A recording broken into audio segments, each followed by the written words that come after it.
दोस्तों सुजलॉन एनर्जी की बात करें तो स्टॉक के अंदर आज हल्की सी गिरावट देखने को मिल रही है। इस समय अगर आप देखें तो करीब यहाँ पे 3 बजे के आसपास का टाइम है। हो सकता है कि बाज़ार क्लोज होने के समय यहाँ पे स्टॉक या तो रिकवर कर जाए या फिर थोड़ी सी गिरावट और बढ़ सकती है। लेकिन जो सबसे बड़ी बात है कि बहुत बड़ी तेज़ी की तैयारी हो रही है। स्टॉक आने वाले समय बहुत ही शानदार प्रदर्शन कर सकता है। इसके पीछे काफ़ी बड़ी गुड न्यूज़ है। यहाँ पे मैनेजमेंट की तरफ से जो बयान निकल कर आया है उसके काफ़ी शानदार मायने निकल के आ रहे हैं, जो इशारा कर रहे हैं कि सुजलॉन एनर्जी ने अपनी जो पोजीशन है वो नंबर 1 की बना के रखी हुई है और आने वाले समय भी नंबर 1 बने रहेंगे। और जिस तरह से इस सेक्टर के लिए अब एक के बाद एक अनाउंसमेंट हुई है, वो इशारा है कि आने वाले समय सुजलॉन को बहुत सारा बेनिफिट होगा। तो क्या इस समय निवेश करना चाहिए, जानने की कोशिश करेंगे इस वीडियो के माध्यम से। लेकिन फ्रेंड, उससे पहले अगर आप पहली बार हमारे चैनल पे आए तो चैनल को सब्सक्राइब कर दीजिए, एक बेल आइकॉन दबा दीजिए ताकि जब भी नया वीडियो बने पहला नोटिफिकेशन आपको मिले। वीडियो पसंद आए तो लाइक से जरूर कीजिए। चलो फ्रेंड्स, वीडियो स्टार्ट करते हैं। मैं हूँ आपका दोस्त एस.पी. दवे और हमारे अपने चैनल ऑनलाइन कमाई में आपका बहुत बहुत स्वागत है। तो सबसे पहले सुजलॉन के कारोबार की बात कर ले तो स्टॉक की शुरुआत तो आज पॉजिटिव हुई 81.89 पर, क्लोजिंग कल 80.82 के आसपास थी, यानी लगभग ₹1 ऊपर शुरुआत की। और इंट्राडे में 83 तक भी स्टॉक चला गया, यानी बाजार की तेज़ी का यहाँ पे फ़ायदा देखने को मिला। लेकिन ऊपर के लेवल से बिल्कुल ज़बरदस्त प्रॉफिट बुकिंग शुरू हुई, क्योंकि कुछ बड़े फंड हाउस ने जम के खरीदारी की हुई है और वो इस समय अपना बाजार में प्रॉफिट बुक करना चाहते हैं। इस वजह से इंट्राडे में 78 का लो बन गया, यानी ऊपर के लेवल से देखें तो करीब ₹5 की भारी भरकम गिरावट हुई। लेकिन गनीमत यह है कि जो निचले लेवल से स्टॉक फिर रिकवर होकर 80 को क्रॉस किया है। इस समय 80.37 के आसपास ट्रेड कर रहा है, जहाँ पे 0.56% की ही गिरावट है, यानी रिकवरी आ सकती है, ऐसी संभावना बन रही है।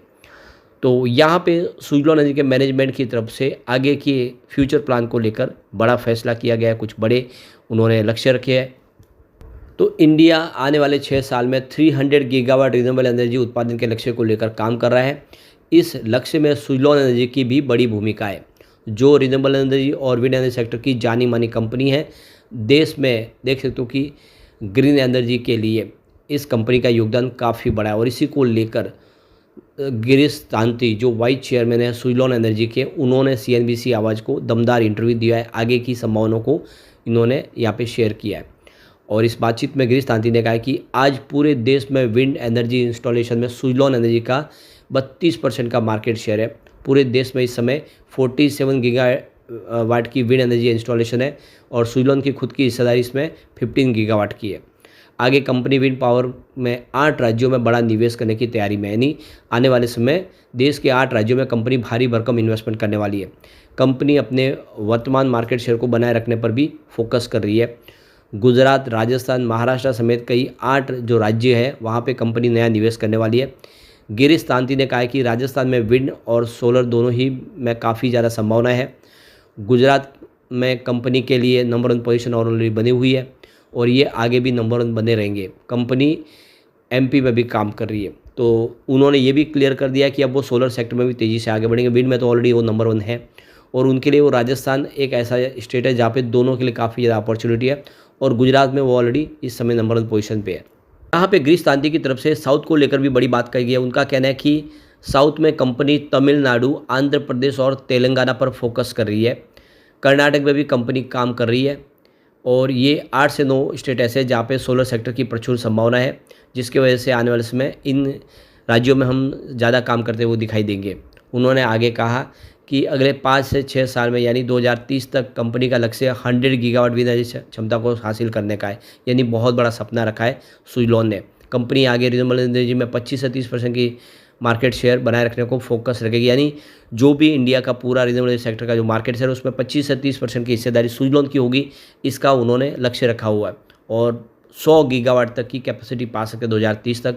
अब आप ये क्लियरली आपको समझना चाहिए कि एक तरफ तो सरकार का ही पूरा का पूरा जो टारगेट है 500 गीगावाट का, उसमें से अगर 100 गीगावाट की कैपेसिटी सुजलॉन अकेला पा लेता है तो आप देख सकते हो कि उसका पूरे मार्केट शेयर होगा वो 20% के आसपास होगा टोटल रिन्यूएबल एनर्जी सेक्टर में। और अगर ऐसा हो जाता है तो इस शेयर की प्राइस रॉकेट बन सकती है, उसको कोई रोक नहीं पाएगा। अब यहाँ पे देखो कि सरकार ने अपना जो गोल सेट किया क्या 500 गीगावाट की कैपेसिटी को पाने का 2030 तक के लिए, इसके लिए 32.45 लाख करोड़ के इन्वेस्टमेंट की जरूरत होगी। इसके लिए कमिटमेंट लिए गए हैं बैंकों से और फाइनेंशियल इंस्टीट्यूशन से जो यहाँ पे निवेश करेंगे इस सेक्टर में।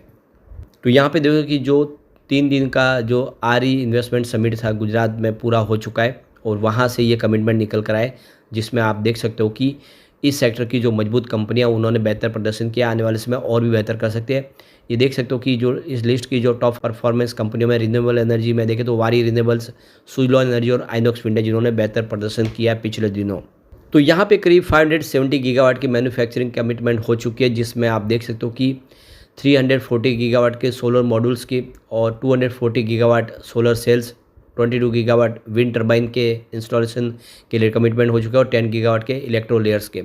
इस तरह से ये कमिटमेंट ऑलरेडी यहाँ पे हो चुके हैं गुजरात में। तो देश की जानी मानी बड़ी कंपनियां ग्रीन एनर्जी सेक्टर में निवेश करेगी और आने वाले समय इस सेक्टर के लिए बहुत सारा नया फ्रेश इन्वेस्टमेंट आएगा, तो इस सेक्टर की कंपनियों का भी भविष्य बदलता हुआ दिखाई देगा। आने वाले 2070 तक इंडिया पूरी तरह से नेट जीरो कार्बन पॉलिसी पे चला जाएगा, यानी किसी प्रकार का कोई पोल्यूशन नहीं होगा, सिर्फ इस्तेमाल होगी तो क्लीन एनर्जी, सोलर और विंड एनर्जी, और इसके माध्यम से जो ग्रीन हाइड्रोजन का निर्माण होगा उसका इस्तेमाल होगा। अब यहाँ पे ये जो बड़े इन्वेस्टमेंट की तैयारी के बाद देखें तो जो अंकित जैन है, senior fund manager equity Mirae Asset investment के, उनका कहना है कि ग्रीन एनर्जी सेक्टर में ग्लोबल लेवल पे भी काफ़ी बड़ा निवेश आने की संभावना बनी हुई है। गवर्नमेंट की जो पॉलिसीज़ है उसका पूरा सपोर्ट मिल रहा है और डिमांड, सबसे बड़ी बात है इंडिया के अंदर इस समय एनर्जी की जो डिमांड बढ़ रही है उस वजह से क्लीन एनर्जी की तरफ लोगों का रुख पॉजिटिव हो रहा है और इसीलिए आने वाले समय चाहे सोलर हो या विंड एनर्जी हो, दोनों ही में ही काफ़ी बड़ा निवेश की प्रचुर संभावना बन रही है और साथ में स्टोरेज के ऊपर, ग्रीन हाइड्रोजन के ऊपर भी काफ़ी ज़्यादा इस समय नज़रिया पॉजिटिव रखा हुआ है। तो कुल मिला के इस समय देखते हो कि ग्रीन एनर्जी सेक्टर में काफ़ी बड़ा निवेश हो गया, लॉन्ग टर्म इन्वेस्टर के लिए भी अच्छा मौका है और ये जो बड़े फंड हाउस है वो भी यहाँ पे निवेश करने के बारे में सोच रहे हैं ग्रीन एनर्जी सेक्टर में। दूसरी तरफ देखें तो एलारा कैपिटल्स की तरफ से रुपेश सांखे का भी कहना है कि डोमेस्टिक कंपनियां जो इस समय देखें तो डिमांड की वजह से और आने वाले समय सरकार की योजनाओं की वजह से बेनिफिट लेगी।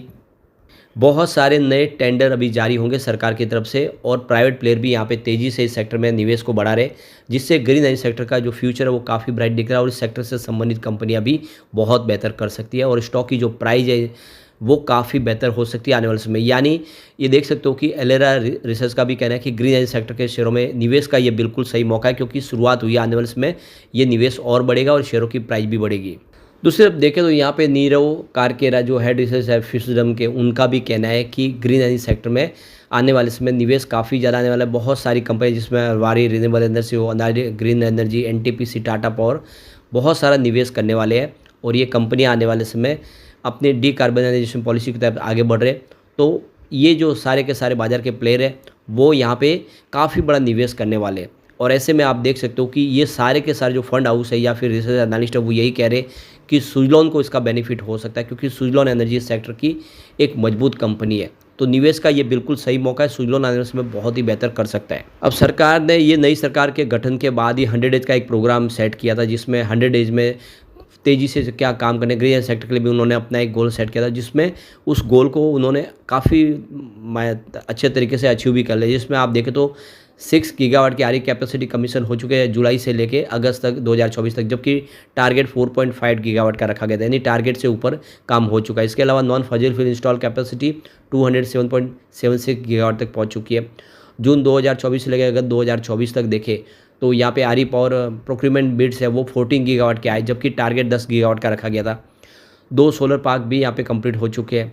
इसके अलावा 1 लाख सोलर पंप इंस्टॉल हो चुके हैं पीएम कुसुम के तहत, और इसके अलावा पीएम सूर्य घर मुफ्त बिजली योजना के तहत देखें तो 3.56 लाख रूफटॉप सोलर इंस्टॉल हो चुके हैं। और यहाँ पे देखिए 13.8 गीगावाट के सोलर मॉड्यूल्स प्रोडक्शन ऑलरेडी शुरू हो चुके हैं पीएलआई स्कीम के तहत। तो सरकार ने जो जो कमिटमेंट किए थे अपनी तरफ से वो कमिटमेंट से ज़्यादा ऑलरेडी काम शुरू हो चुका है। तो ये क्लियरली अब देख सकते हो कि आने वाले समय सरकार ने जो सोचा वो समय से पहले हो सकता है, तो शेयर की प्राइस भी उतनी ही तेज़ी से बढ़ सकती है और इसीलिए एक अच्छा मौका है सुजलॉन जैसे शेयर में दाव लगाने का। लेकिन फ्रेंड, कोई भी इन्वेस्टमेंट करने से पहले अपने फाइनेंशियल एडवाइजर से बड़ा ले ले या अपना खुद का रिसर्च करें, क्योंकि मैंने वीडियो आपके एजुकेशनल पर्पज़ के लिए ही बनाया। वीडियो पसंद आए तो लाइक से जरूर कीजिए और चैनल को सब्सक्राइब कर दीजिए। Thank you friends.